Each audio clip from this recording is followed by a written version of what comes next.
What's up? Wrestle Talk 2018 with your host, Chili Most, G-Funk, and the man is back from his mission in the far countries. My man, co-host, Mr. X. What's crack-a-lackin', G-Funk? It's good to have you back, brother. Where have you been? Traveling the globe. I've been everywhere. I was all over Eastern Europe. I was in Southeast Asia. I was in 11 different time zones in the last 2 weeks. Damn. Visiting many museums and whorehouses across the world. Good to have you back, brother. Like I said, I threw a topic out there for all you guys who were watching. Me and Mr. X compiled he did a top 10. I did a top 10 of greatest WrestleMania matches and moments, since WrestleMania is only about less than a month away now. So I'll let you start first. You're number 10, Mr. X. Okay, sure. Number 10, ironically enough, brings us back to WrestleMania 10. Shawn Michaels and Razor Ramon, the ladder match. I think this is the match that made the world notice Shawn Michaels as one of the premier talents in wrestling. I mean, the guy was always on top of his game, but this is the match that at least made me notice what the guy was. And, you know, many people don't realize this is not the first ladder match in WWF history. Shawn Michaels and Bret Hart actually had one at a house show a few months earlier, I think in Canada. Yeah. First match to be nationally broadcasted on pay-per-view or television. Yep. That was a lot. Hello? Oh, yeah. Yep. What about you? What's your number 10? Your number 10 was my number 5, so. No, you don't have to reveal that. We can get there. Yeah. My number 10 was WrestleMania 19, The Rock, Stone Cold's last match. For me, it was the end of an era. It was kind of like Stone Cold passing the torch to The Rock because he's about 7 or 8 years older than The Rock. So, to me, you know, Stone Cold being one of my favorites all the time, it was sad for me. It was a great match. Granted, I think the one they had a couple years earlier was a little bit better, but, you know, Stone Cold with his neck and everything. But it was definitely one of my most memorable WrestleManias I won't ever forget, just because it was Stone Cold's last match. And it was heartbreaking. You know, like I said, you don't want to see him go, but, you know, his time was up. And with his bad neck injuries and everything, it was definitely time for him to hang him up. The thing that made that interesting, nobody knew at the time it was going to be Austin's last match. Yeah. Not till later on, but like I said, I found out, you know, a lot of people through the grapevine saying, "Oh, it looked like it was gonna be his last match." So, I wasn't sure at that time, but just the way it ended and the way the crowd reacted at the end was definitely one of the moments I won't forget. Yeah, it was a big one. Number 9 for me brings us back to WrestleMania 6, April 1st, 1990. The Ultimate Warrior pinning Hulk Hogan clean in the ring. At the time, Hogan getting pinned was not a common thing. It only happened a few times in his career earlier. I think Andre the Giant pinned him in 1980. Tony Atlas pinned him, but it wasn't, and nothing on WWF TV at the time. Yeah. So I think Warrior pinning him was one of the most shocking moments of my childhood. Yeah, that definitely wasn't my top 10, but it definitely made my top 20. I did a top 20 list and I had to narrow it down.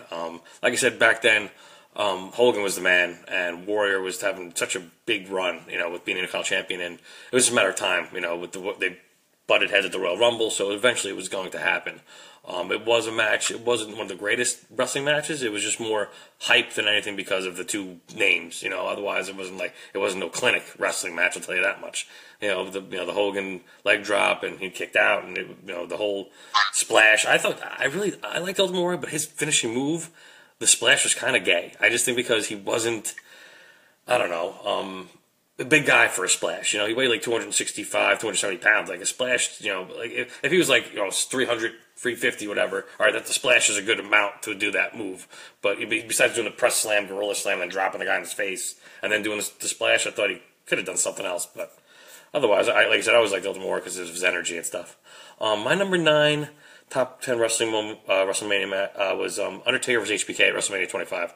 That match was one of the greatest, probably by far one of the greatest wrestling matches I've ever seen. They beat the living hell out of each other for, I don't know, that match went on for a long time. I don't know exactly the time limit of that match, but it went on for a while.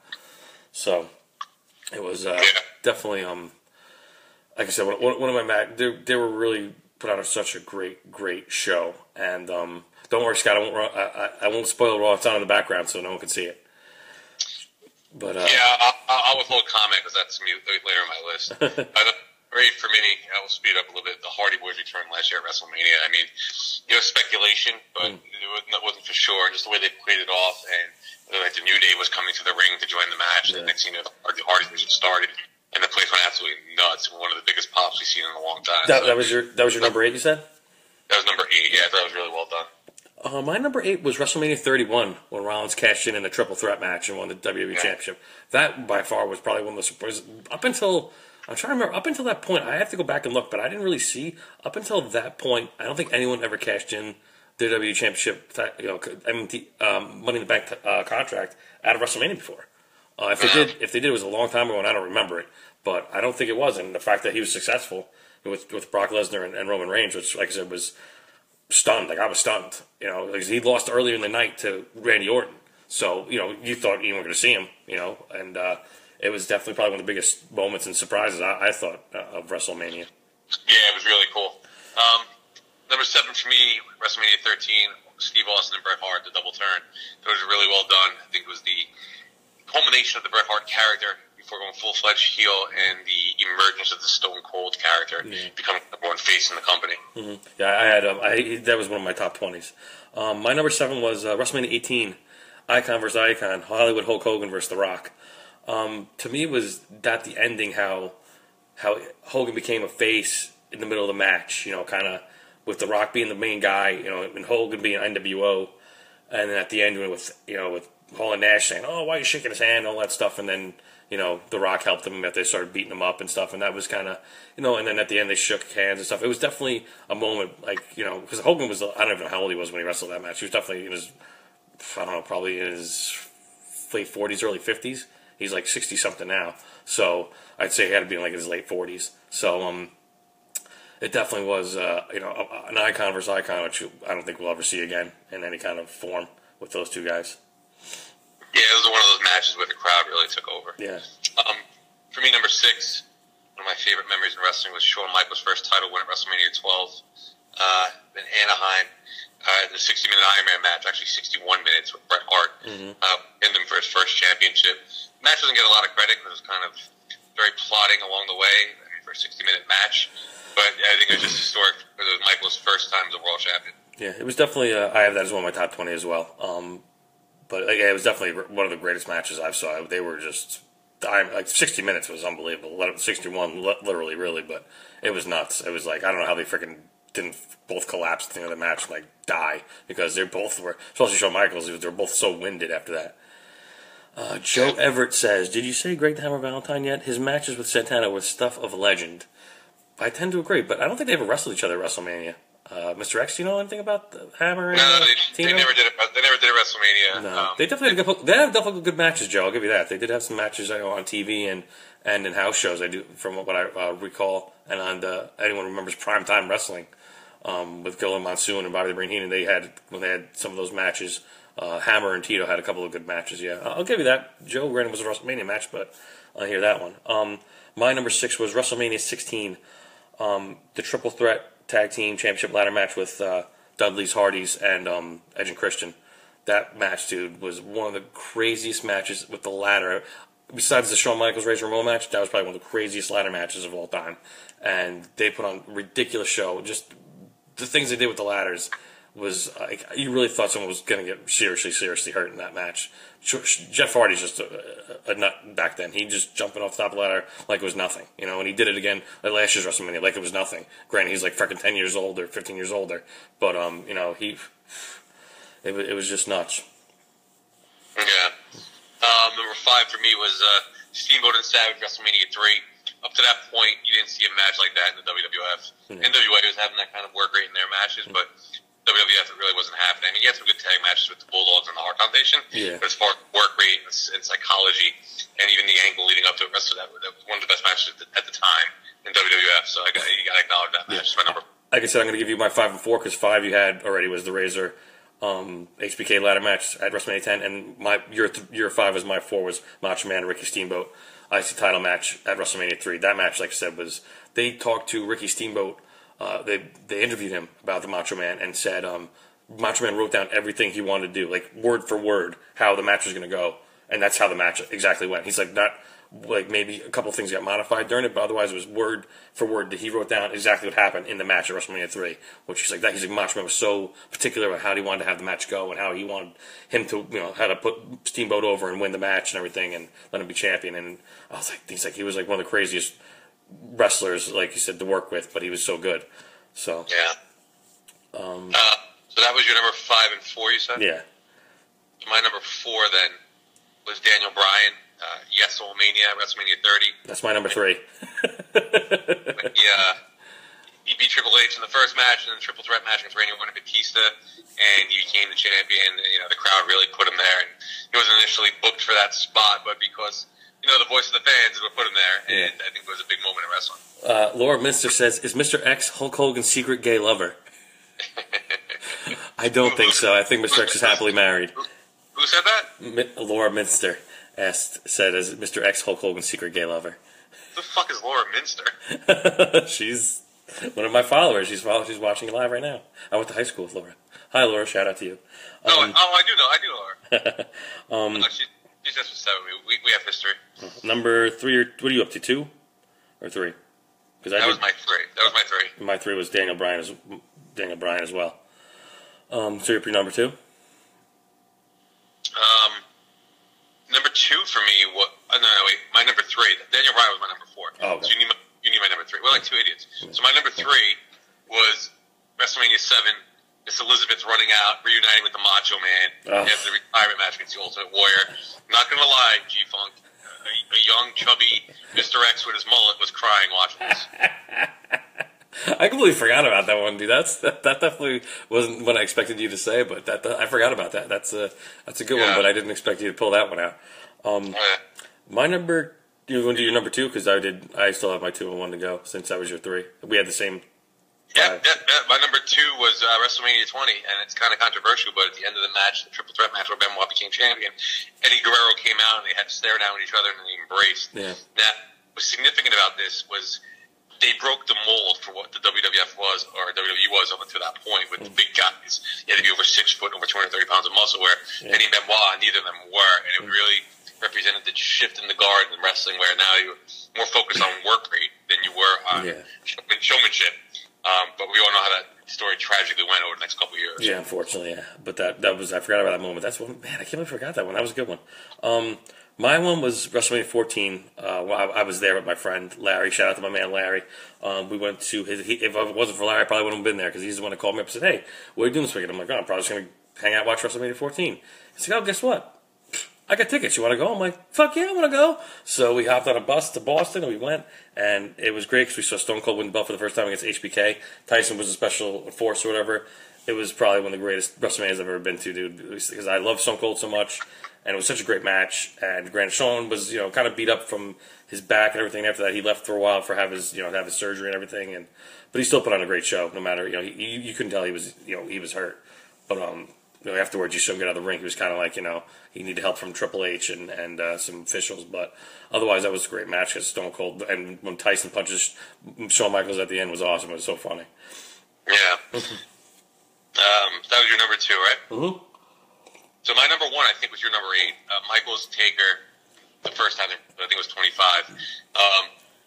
Hands down, the best match I've ever seen. I previously thought the Bad Blood match in '97 was the first time. But this match had everything. This match was what happens when you have two characters that established themselves over 20 years and never really wrestled in a feud, a long-term feud.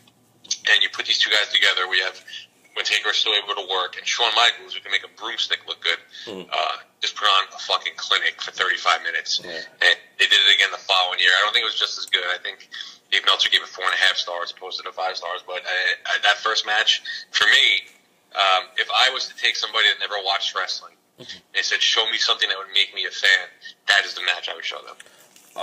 That's a good one. Like I said, that was my number, or whatever it was. That was number, I think, 9 for me. But my number 1 moment, dude, is WrestleMania 1, dude.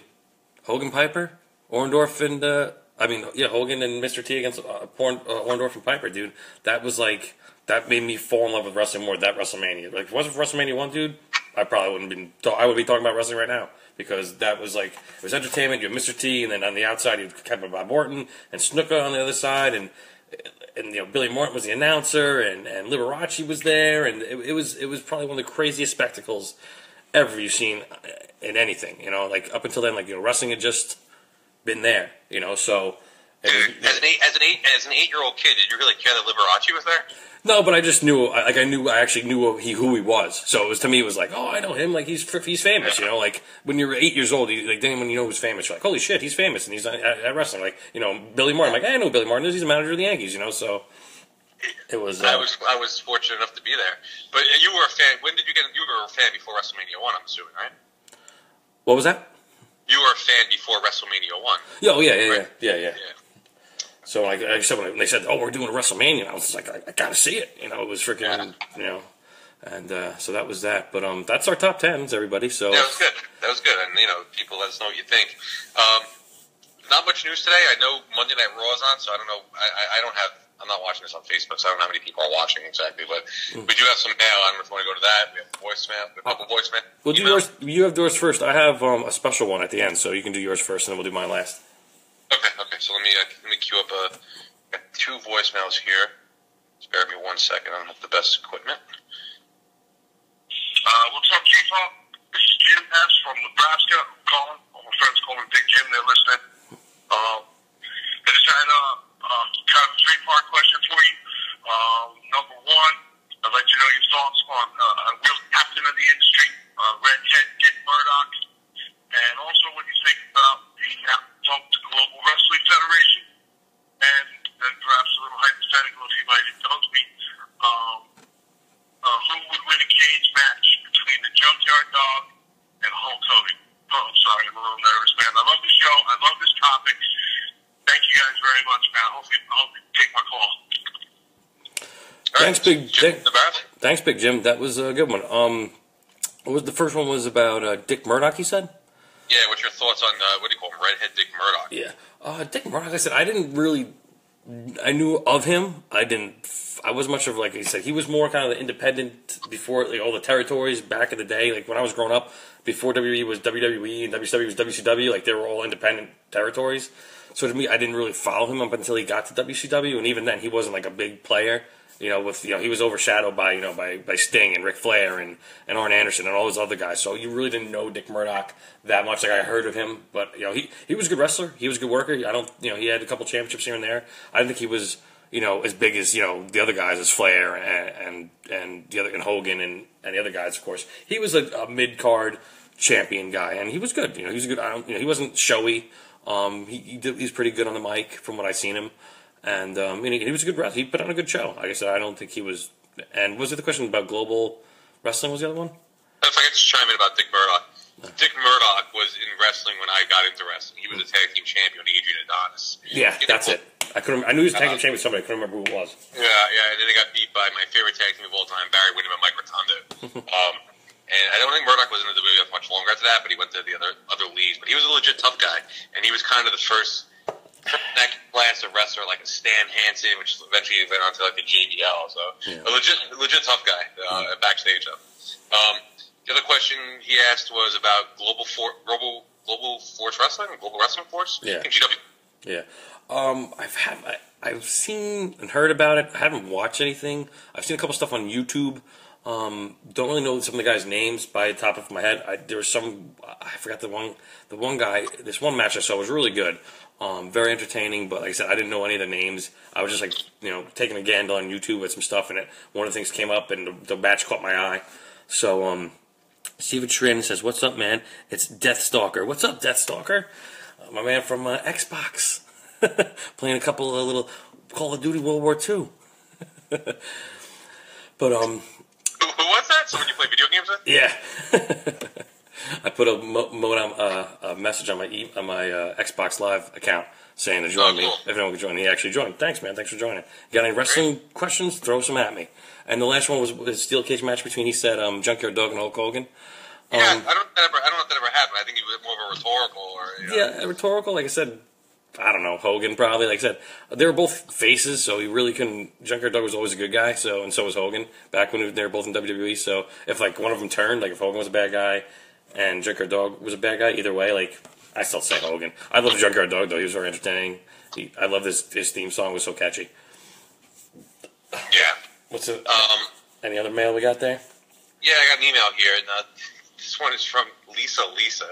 Hi, I'm really annoyed because this is the second time I'm sending this and you didn't read it on your first show. Hey, G-Funk, this is Lisa. A friend of mine shared a link to your show on Reddit, and all I got to say is OMG. You know more about wrestling than anybody I know.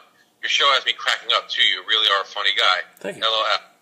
How often do you go to events? I'm from parts unknown. Just kidding. I live in Kissimmee, Florida. I can tell you're definitely from New York. I'm 44, and my best years are behind me. But back in the early 90s, I had kind of a fling with Marty Jannetty.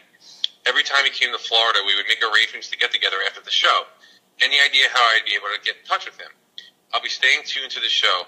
Why is this show not on YouTube, by the way? It would be so much easier to watch. Please do stay in touch if you want some juicy behind-the-scenes details on what these guys do when the cameras aren't rolling. Well, the wrestling cameras, at least. LOL. Lisa.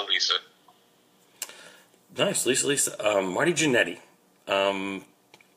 Last time I heard, Marty Jannetty was at a mall, and he was trying to touch a teenager. No lie, no joke. So I read something on one of these internet things, and there was a picture of Marty Jannetty getting taken off out in handcuffs, and some police officers taking him, and there was, and saw in the distance some girl talking to police officers, and supposedly he was signing autographs or something, or either he's signing autographs there, or just walking around the mall and someone noticed him or something, and next thing you know, he's trying to fondle a teenager. So I don't know. Maybe he's trying to work a Roy Moore gimmick. Maybe he was. I don't know. And what was the other thing she asked? What was the other thing she asked? Anything else, or? Wait, let me pop back up. Well, she wants to know if the show can be accessible on YouTube. I don't know how to do that. I think you used to do that, didn't you? Yeah, something happened. I couldn't get the thing. I guess I'm not tech savvy, as everyone knows. I'm lucky if I can do this right without fucking it up. But something happened, and I tried to redo the account so I could do the G-Funk thing and not have it under my name, my regular name. I tried to do it on the G-Funk thing, and I tried to switch it, and they wouldn't let me do it, and then my whole account got deleted, and I was like, oh well, I don't know what happened, so I didn't bother trying to do it again. And then Facebook Live came around, so I said, fuck it, I'm just going to do it on Facebook Live. we might want to look into syncing it. It might be a bigger audience. Yeah, I'll try to figure something out if we can do that. And the last thing she asked here was, she has juicy behind-the-scenes details on what these guys do when the cameras aren't rolling, if you're interested in hearing about it. Well, if you want to send me some more stuff, Lisa, that would be awesome. And nothing but comment. We appreciate your nice words, Lisa. I have one more voicemail. Let me just get to it. Give me 1 second to cue it up here. Mm-hmm. Hey, G-Funk, this is Mark Ellis calling. I've called a couple of times. My last call a couple of shows back was regarding Canyon and his status in the GLBT community. And the WWE's lack of really recognizing his greatness and the GLBT community just in general. And, more or less, it's still a joke they mock about it. The Goldust character is so humiliating. And, you really didn't answer my question about it. You just kind of glossed over it. I think you started talking about Chris Benoit. So, I would like to hear from you. And just on a side note, G-Funk, just doing a wrestling show podcast on a Monday night at 9:30 opposite Raw. You might want to find a different time frame because people that are probably watching Raw right now. So, talk to you later. Bye. Thanks. Well, what was his name again? Mark Ellis. Mark. Yeah, me and Mr. X's schedules are kind of hard to get together and do stuff, so when we can do it, we can do it. As much as I know it's 9:30 on Monday night and Raw's on, as much as, I've been turning around once in a while, take a look what's going on. Cena was on before.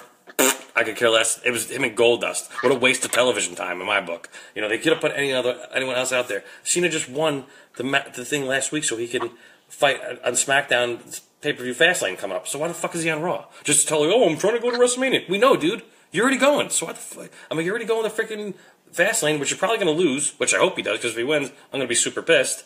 But the waste of time with him fighting Goldust, of all people. Like, Goldust, I haven't seen Goldust in, months. The fact that I didn't even know he's still on the roster. So, it was just a waste of a segment. They could have put someone else out there, Yeah. What else did Mark say? He said, and by the way, Mark, I'm sorry I have kids and a job, and I can't do a fucking wrestling podcast to drop them. I know. Sorry, dude. Me too. I have kids and jobs as well, so. Yeah. So, his other question was about Chris Kanyon. I think he asked you about it last time. Yeah, like I said, dude, Kanyon was. Like I said, I don't know much about him. From what I knew when he wrestled in WCW and stuff, he was a decent wrestler. He wasn't fucking great. You know, I don't know how he was in that other. What was the other global one? I didn't watch him then. I didn't really watch him on that. He wasn't a big dude. He wasn't a big great wrestler. He wasn't. He was decent. I'm not saying he wasn't. You know, for what he did, like, you know, he was good. But he wasn't like a big name, blow your mind wrestler to me. You know, he wasn't. He didn't catch my attention enough for me to really give a shit about him. If that's what you want. If that's what the answer you want, because that's what I'm giving you. So, like I said, I don't know what else you want to see. Like, you know, they should do something for him. But like I said, he wasn't that big of a name for him to get any recognition. Otherwise, from where the other federation he was in, probably. Otherwise, you know, WWE is not going to give him any recognition. Yeah, and Mark, I don't think anyone meant any offense. I mean, it was just you were asking an opinion and he gave it. So, like I said, I don't know much, but like from what I've seen, Chris Kanyon, he's not. You know, he wasn't like the greatest, you know, superstar of all time, but he was a good wrestler. It sounds like this guy's making it about like the LGBT community, which we're not really looking at it as such. I mean, if I remember, his initial quote was about great wrestlers, but he was never marketed as such. Yeah. You know? Yeah. And it came out after the fact. I'm just looking at the comments real quick. Laura Minster wants to know if Mr. T can still kick people's ass. I haven't seen Mr. T in years. I don't know if you know him. Mr. T looks in pretty good shape. Last time I saw him, he was doing some interview somewhere on some podcast. He doesn't look. He's old. He's probably, I don't know how much old, if he's the same age as Hogan or a couple years younger or older, but he still looks in good shape. I don't think he can kick his ass now. Back then, I think Hogan outweighed him by like freaking at least a good freaking 50 to 80 pounds. Because Hogan was like 320 and freaking Mr. T was probably like 230 or 240 or something like that. I don't think even he was that much then. There's a question for Mr. X. Who is facing Charlotte at WrestleMania? Yeah. I don't know. Everyone's thinking it's going to be Asuka. Because she hasn't announced that she's going to be. It makes sense. I mean, that's the match that people want to see, I think. But we don't know. Because she came out and interrupted Alexa Bliss last week, but she never actually challenged her. So my one friend has a theory. He's like, she hasn't said anything. She actually hasn't challenged Alexa Bliss yet.